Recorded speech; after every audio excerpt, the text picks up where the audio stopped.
निसर्ग सुंदर कोकण आणि इथली माणसं साधी भोळी। पण कोकणात एक असं गाव आहे जिथले गावकरी गणपतीला मानत नाही का असा प्रश्न पडेल। ह्यांची श्रद्धा नाही का? प्रथम वंदितो अशा गणरायाला ते त्यांच्या घरातही पूजत नाहीत। पण का?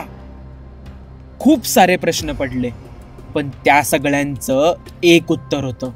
हो, एक गाव एक गणपती, गाव कोइळ।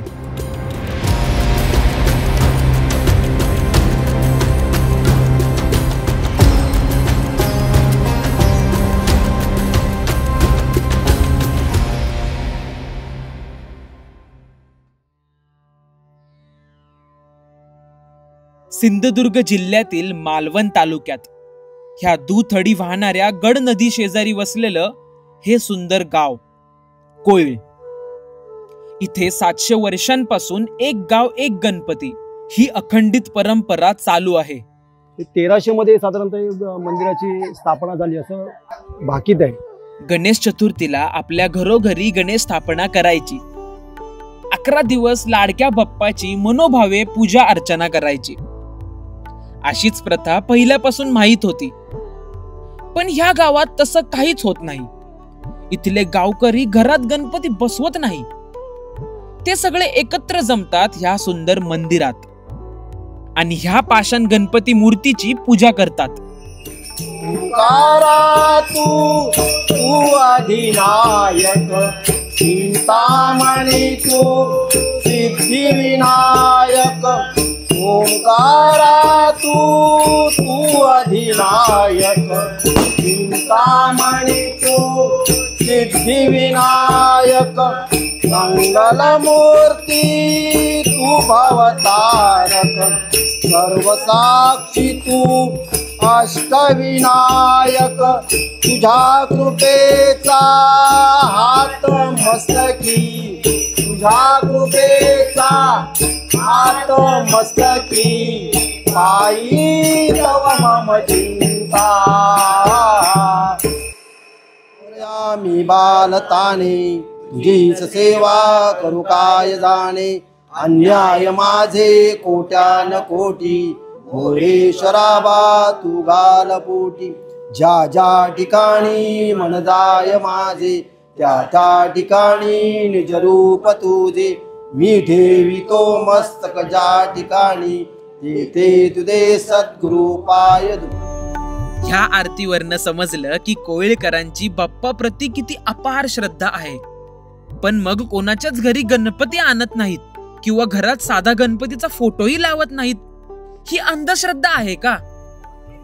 म्हणजे कोणाच्याही घरात म्हणा तुमचं कॅलेंडर पण दिसणार नाही, लग्नपत्रिकेवर आम्ही गणपती छापत नाही। याचं मुख्य कारण आहे की गणपती ही आपली एक विघ्नहर्ता आहे, आराध्य दैवत आहे। त्याचं कुठेतरी पावित्र्य आपण टिकवावं। कारण काय, तुम्ही कॅलेंडर लावलात तर काही वर्षानंतर मग किंवा काही दिवसानंतर ते तुम्ही कुठेतरी फेकून देणार। लग्नपत्रिका आम्ही का गणपती छापत नाही, निदान कोविडमध्ये ते संपूर्ण। कारण आमचा मूळ उद्देश हाच आहे की आपल्या आराध्य दैवतेचं विघ्नहर्त्याचं कुठेही पावित्र्य कुठेतरी भंग पावता कामा नये। त्या गणपतीचं म्हणा, मग भले तो आमच्या गावातला असू नये किंवा तुम्ही घरात बसवता असू दे, एकूण एकच आहे ते पावित्र्य तुम्ही टिकवा।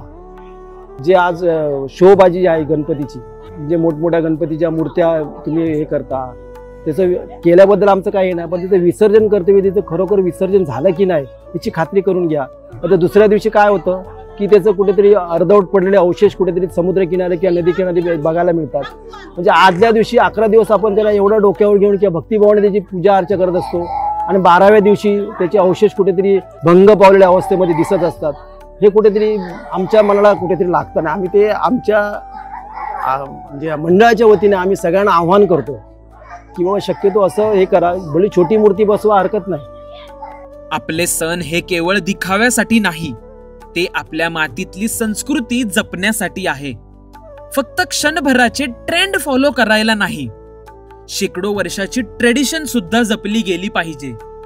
गणेश चतुर्थीला मुळात कसं आहे की व्यास मुनींनी गणपतीला लिखाणासाठी बसवलेलं आहे। त्याच्यामुळे तुम्ही ज्या भक्तिभावाने पूजा करत असतात ना, त्यात मुख्य तुम्हाला काय बघायचं आहे, म्हणजे मोठमोठे आवाज होता कामा नये. तुम्ही तिथे मंत्र उच्चार म्हणा किंवा नामस्मरण म्हणा अशा शांत पद्धतीने करायचं आहे.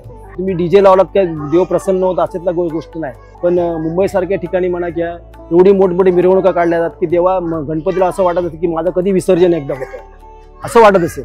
इतर धर्मामध्ये बघा तुम्ही त्यांच्या पद्धतीने तुम्हाला मिरवणूक वगैरे कुठे दिसत नाही, म्हणजे असं गाजावाजा दिसत नाही.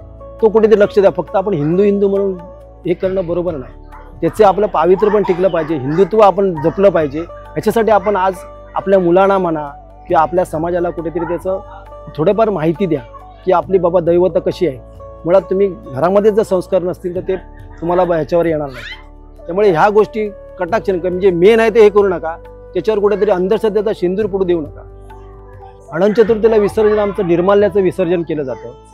निर्माल्याची मिरवणूक काढली जाते. जी गणपतीची तुम्ही मिरवणूक काढता तशी आम्ही पूर्ण 10 दिवसाचं म्हणजे अनंत चतुर्थीपर्यंत जे निर्माल्य आहे ते एकत्र केलं, ते पालखीमध्ये बसवून त्याचं विसर्जन केलं जातं. ते म्हणतात ना, कोकणातील गणेश उत्सव अनोखा असतो. त्याची पहिली गोष्ट केदारचो कोकण गणपती ह्या सिरीजच्या पहिल्या भागात सांगितली.